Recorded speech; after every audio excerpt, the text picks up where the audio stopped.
आप सुन रहे हैं आज तक रेडियो।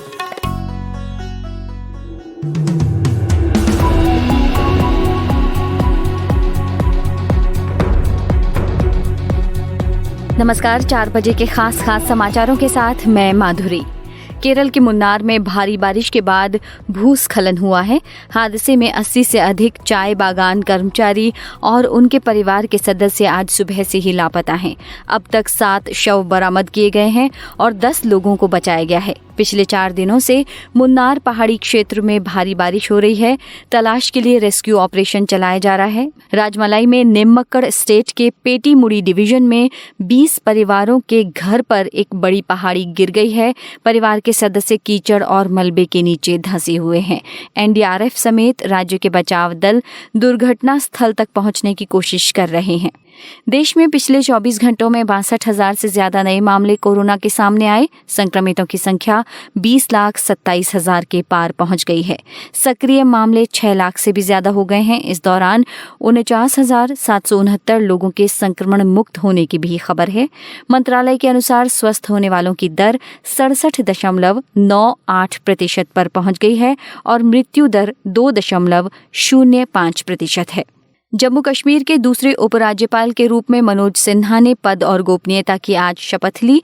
जम्मू कश्मीर हाईकोर्ट की मुख्य न्यायाधीश गीता मित्तल ने उन्हें शपथ दिलाई। दिल्ली की अरविंद केजरीवाल सरकार ने राजधानी को प्रदूषण मुक्त करने की योजना के तहत शुक्रवार को ई वाहन नीति लागू करने का ऐलान किया है, जिसमें विभिन्न श्रेणियों के इलेक्ट्रिक वाहन खरीदने पर 30,000 से लेकर 1.5 लाख रुपए तक की रियायत दी जाएगी। मुख्यमंत्री ने नीति की घोषणा करते हुए कहा कि सरकार इलेक्ट्रिक वाहन नीति के तहत इस तरह के वाहन खरीदने वालों को आर्थिक सहायता देगी।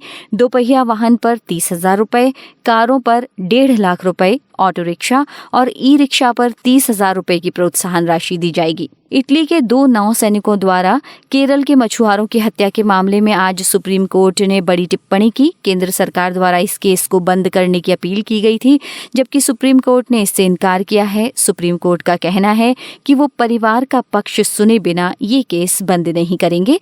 साथ ही सरकार की ओर से बताया गया है कि इटली ने भारत को आरोपियों पर केस चलाने का भरोसा दिया है। सुप्रीम कोर्ट ने एसजी को आदेश दिया है कि वो 1 हफ्ते के भीतर परिवार को इस मामले में शामिल करें और फिर नया आवेदन लेकर आएं। गौरतलब है कि करीब 10 साल पहले केरल के समुद्री तट पर इटली के 2 नौसैनिकों द्वारा मछुआरों को गोली मार दी गई थी। ये मामला भारत की कोर्ट से होता हुआ अंतर्राष्ट्रीय अदालत तक चला था।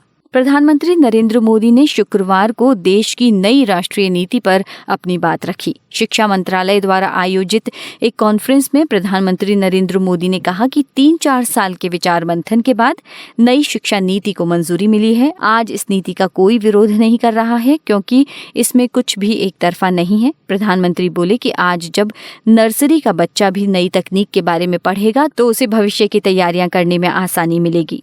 सुशांत सिंह राजपूत केस में ईडी की जांच तेज हो गई है।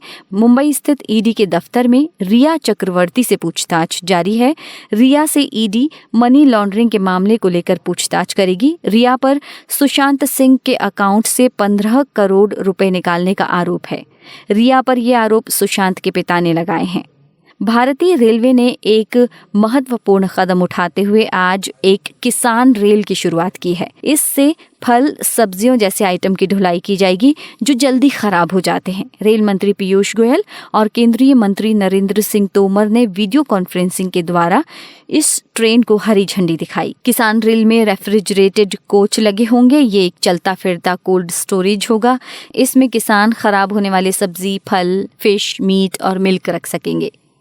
दिल्ली हाईकोर्ट ने दिल्ली यूनिवर्सिटी के 2,70,000 फाइनल ईयर के छात्रों की ऑनलाइन परीक्षाओं पर फैसला सुनाते हुए कहा है कि क्वेश्चन पेपर पोर्टल और ईमेल दोनों के माध्यम से छात्रों को भेजे जाएं।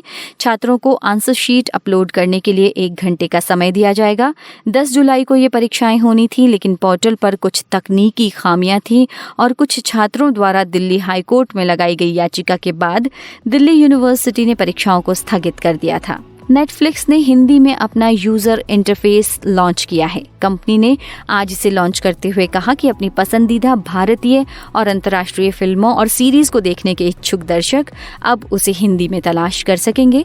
साइन इन से लेकर सर्च रो, कलेक्शन और भुगतान तक नेटफ्लिक्स का संपूर्ण अनुभव मोबाइल, टीवी और वेब सहित सभी उपकरणों पर हिंदी में उपलब्ध होगा। तो ये थे अब तक के खास समाचार। नमस्कार।